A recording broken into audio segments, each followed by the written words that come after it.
Kita lihat ilmu teknisnya bagaimana cara ya meraih impian. Ini tidak pernah saya bahas di buku dan setahu saya sampai sekarang juga tidak ada motivator yang membahas ini ya. Jadi biasanya cuma main visualisasi kayak gitu doang. Ini saya tunjukkan cara lain teknis ya. Bagaimana cara mencapainya. Dengan ilmu ini saya dapat rumah idaman saya, ya, saya dapat mobil idaman saya. Oke, termasuk juga ke negeri-negeri, ke kota-kota yang pengen saya kunjungi, alhamdulillah ya. Pertama, pastikan secara spiritual beres. Impian Anda itu diridhoi oleh Yang Maha Kuasa.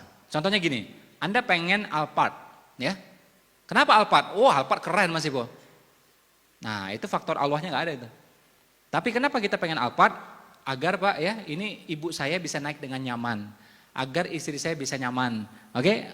Itu ada faktor Allahnya. Karena Allah menyuruh kita menyamankan keluarga. Ya, jadi Alphardnya sama, ikhtiarnya sama, niatnya menentukan. Makanya dalam agama itu the purpose of life is more important than the life itself.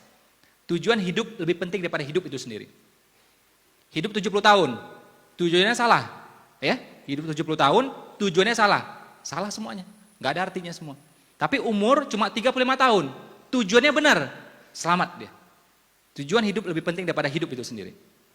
Ya, nah, impian pertama ya, spiritualnya beres. Yang kedua, massive. Yang kedua apa?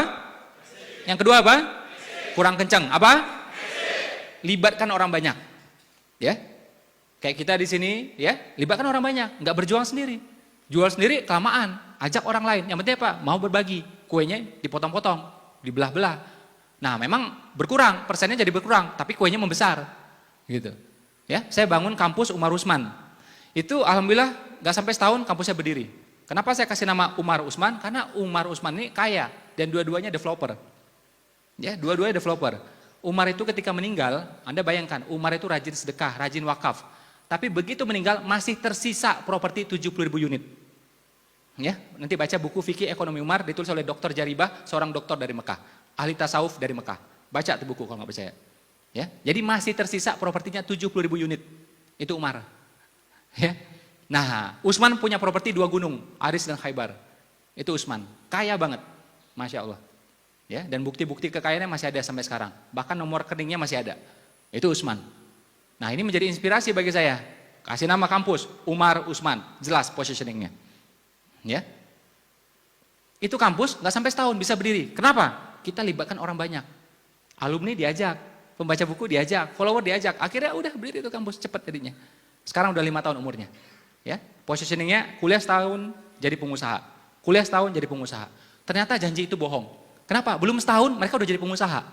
Itu kan bohong artinya ya. Nah, nggak benar itu. Ya. 3 bulan, 6 bulan jadi pengusaha. Ya, dan kampus itu alhamdulillah tanpa iklan, ya, tanpa publikasi, alhamdulillah selalu full. Ya, uang masuk puluhan juta, alhamdulillah. Nah, itu bisa karena melibatkan orang banyak.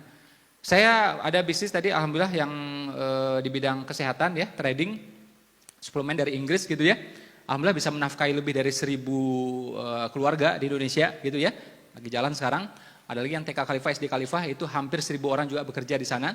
Ya, kita libatkan orang banyak. Caranya gimana?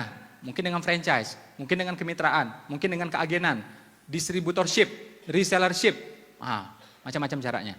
Oke? Kalau berjuang sendiri kelamaan. Mohon maaf ya, pengusaha zaman dulu. Ya, udah senior, udah umur 60, cabang baru 3. Kenapa? Nggak percaya sama orang. Cabang pertama dia yang pegang, cabang kedua istri yang pegang, cabang ketiga anak yang pegang. Udah gitu doang. Udah puluhan tahun usaha, cabang baru 3. Kenapa? Tidak mau melibatkan orang banyak. Mungkin takut, ya, mungkin was-was, tapi intinya itu. Nah, beda dengan orang-orang muda zaman sekarang, betul? Usia 40-an banyak yang kaya-kaya. Kenapa? Mau melibatkan orang banyak. Oke? Massive, libatkan orang banyak. Paham ya sampai di sini ya? Yang penting mau bagi-bagi, intinya itu aja. Kuenya mungkin persennya berkurang, tapi kuenya membesar. Itu poinnya. Ya. Terus apalagi sensitif. Ini penting banget ya. Jadi setiap impian itu mesti bisa dirasakan oleh 4 panca indera. Berapa? Berapa? 4 panca indera. Lihat, dengar, sentuh, hirup. Ya. Jadi kalau pengen tuh lahan itu misalnya, datang ke sana, lihat, dengar, sentuh, hirup. Nah, panca indera ini kalau suka dia pengen ngulang. Jadi itu cara kerjanya otak kayak gitu. Otak dan panca indera kayak gitu. Contoh, mohon maaf ya, makanan enak. Begitu enak, dia pengen ngulang. Nanti setelah 2 minggu pasti pengen lagi. Setelah 3 minggu pengen lagi.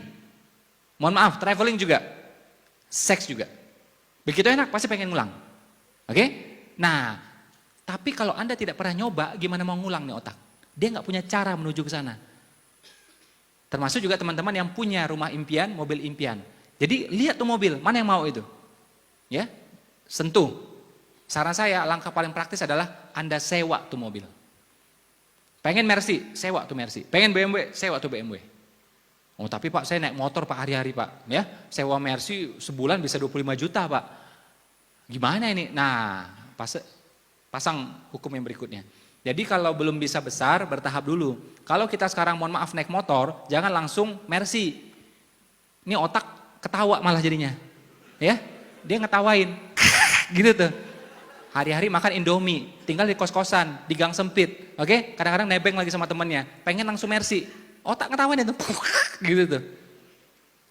Tapi kan impian harus besar Mas Ipo. Iya, impian harus besar, mencapainya bertahap, progresif. Kalau sekarang naik motor, impian yang pertama bisa jadi apa? Xenia, second, nggak apa-apa. Avanza, second, nggak apa-apa. Nanti sudah punya Xenia, Avanza, naik lagi, Innova baru, gitu. Setelah itu naik lagi, Pajero, gitu. Ya, setelah itu naik lagi, Mercy, dan seterusnya. Impian boleh besar, mencapainya bertahap. Kita sekarang misalnya jadi staff, boleh. Impian jadi direktur, silakan. Ya, tapi bertahap. Tahun depan supervisor, gitu. Jangan baru masuk kerja, ya langsung direktur, diusir malah itu. Oke? Impian boleh besar, mencapainya bertahap. Nah ini namanya progresif. Yang terakhir namanya proaktif. Apa? Proaktif. Ya. Jadi sensitif, dia bergabung semuanya nih. Sensitif ini kita masih rasakan dengan panca indera, paling bagus adalah disewa. Sewa kita beda rasanya, kita hirup, kita sentuh beda rasanya. Ya. Nah beda itu yang mesti kita rasakan. Ya. Nah yang terakhir adalah proaktif. Artinya apa? Ini suatu kaidah fikih ya yang disusun oleh Imam Syafi'i sebenarnya. Sebuah impian, kalau Anda belum bisa, yang jelas impian itu kebaikan gitu ya. Jadi sebuah impian, sebuah kebaikan, kalau belum bisa dilakukan semuanya, jangan ditinggalkan semuanya. Lakukan apa yang bisa. Ada orang tamatan pesantren di sini? Ada? Yang beneran pesantren ada? Bener kaidah itu ada?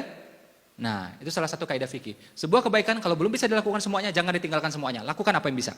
Contoh, Anda pengen ya bangun panti asuhan, ya sudah langsung bangun.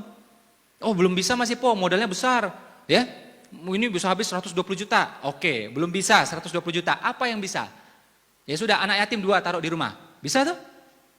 Kan gak besar kosnya. Waduh Mas Ipo, anak sendiri aja aku gak sabar, apalagi anak orang Mas Ipo. Nanti kena tempeleng aku yang dosa ya. Ya sudah, anak yatim taruh di rumah gak kuat, ya sudah ada panti asuhan kita donasi. Masih bisa tuh? Jadi lakukan apa yang bisa. Aduh Mas Ipo ini banyak tagihan ya sekarang. Ya sudah, belum bisa tiap bulan minimal sekali setahun, betul? Pas Muharram misalnya, pas Ramadan misalnya.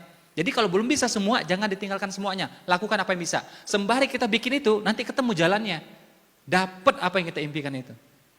Ya, pengen jadi developer, silakan. Ya, belum bisa, broker dulu bisa kok. Marketing dulu bisa kok. Nanti naik lagi, kafling, naik lagi, rumah. Nah, nanti baru ya yang bertingkat dan seterusnya. Jadi impian boleh besar, mencapai yang bertahap, itu satu hal. Kedua, mulai dari apa yang bisa. Banyak tuh anak-anak muda kan ngomong sama saya, Mas Ipo saya pengen buka restoran. Ya udah buka aja, saya bilang. Uangnya nggak ada. Terus adanya apa, saya bilang. Buka warung bisa nggak? Buka tempat makan, stand gitu, 1 meter kali 2 meter bisa nggak? Nah mulai dari itu. Nggak bisa juga, ya sudah. Makanannya dititip ke rumah makan orang lain. Bisa nggak? Kan bisa. Masa nggak bisa juga? Atau jual makanannya di Instagram, di Facebook, bisa nggak? Kan bisa. Jadi lakukan apa yang bisa. Sembari Anda melakukan tuh ketemu jalannya nanti. Sama juga orang yang pengen ke Tanah Suci ya. Siapa yang pengen berumroh, pengen berhaji? Coba, siapa yang pengen coba? Oke, siapa yang pengen berkali-kali? Siapa yang pengen memberangkatkan keluarganya dan timnya? Oke, berangkat, amin ya. Saya juga dulu sama, nggak ada uangnya. Pengen banget berhaji. Kalau umroh gak kepikiran saya, pengennya haji langsung udah kalau saya waktu itu. Ya. Karena yang perintahnya haji. Gitu. Ya. Nah, uang gak ada. Saya lakukan apa yang bisa saya lakukan. Jangan ditinggalkan semuanya. Apa yang bisa? Manasik bisa gak? Bisa. Panggil ustadz ke rumah? Bisa. Ya. Orang-orang yang berhasil berhaji di usia 30-an saya panggil ke rumah. Saya tanya, kok bisa berhaji? Masih muda berhaji. Gimana rumusnya? Apa rumusnya? Saya panggil ke rumah. Ya, saya tanya-tanyain semuanya itu. Saya panggil juga ustadz ke rumah. Saya beli buku di Gramedia, panduan umroh, panduan haji. Saya beli semuanya. Saya baca. Selesai saya beli lagi. Terus seperti itu. Jadi ya, jangankan Allah, jangankan malaikat, tetangga pun tahu, Ipo ini serius banget, ngebet banget pengen ke Tanah Suci. Ya, saya lakukan semuanya, anything yang saya bisa. Ya enggak apa, cuma uang 20 juta, 30 juta, itu yang enggak aja. Nah, tapi 30 juta enggak bisa. Masa 5 juta enggak bisa? Ya? Oh bener enggak, 3 juta, 5 juta enggak ada, ya sudah, saya mulai dari 2 juta atau 3 juta waktu itu. Saya buka rekening khusus, ini kuncinya. Anda mesti buka rekening khusus. Ya? Nah, terus Anda rutinkan setiap bulannya. Miliki paspor. Ya, besok langsung ke imigrasi bikin paspor. Ini ke Mekah bukan Madiun, tahu enggak? Oke? Ke Mekah pakai paspor, pakai visa. Ya. Nah, ini langkah kita memantaskan diri. Sembari kita lakukan itu semua, Allah menilai. Allah melihat, wah ini orang sungguh-sungguh ini. Memang benar dia kere, memang benar dia miskin, memang benar dia susah, tapi dia sungguh-sungguh ini. Dia lakukan apa yang dia bisa. Dia kumpulkan 200 ribu, dia cicil 300 ribu, dia pergi manasik, dia lakukan semuanya. Nah, kalau menurut Allah sudah pantas, udah berangkat nih orang. Karena apa? Allah tuh menilai ikhtiarnya, betul? Bukan total rupiahnya kita. Makanya banyak contoh sekitar kita miskin berangkat, kaya nggak berangkat-berangkat. Ada. Karena si kaya ini tidak memantaskan diri. Dia tidak melakukan apa yang bisa dia lakukan. Sip ya? Sip? Angkat tangan kanannya. Tepuk bahu teman sebelah kanan. Bilang, sadar woi. Insaf woi. Oke, angkat tangan kirinya. Tepukan lebih keras.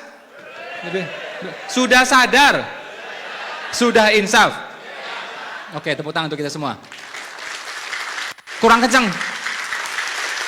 Lebih kencang. Ya.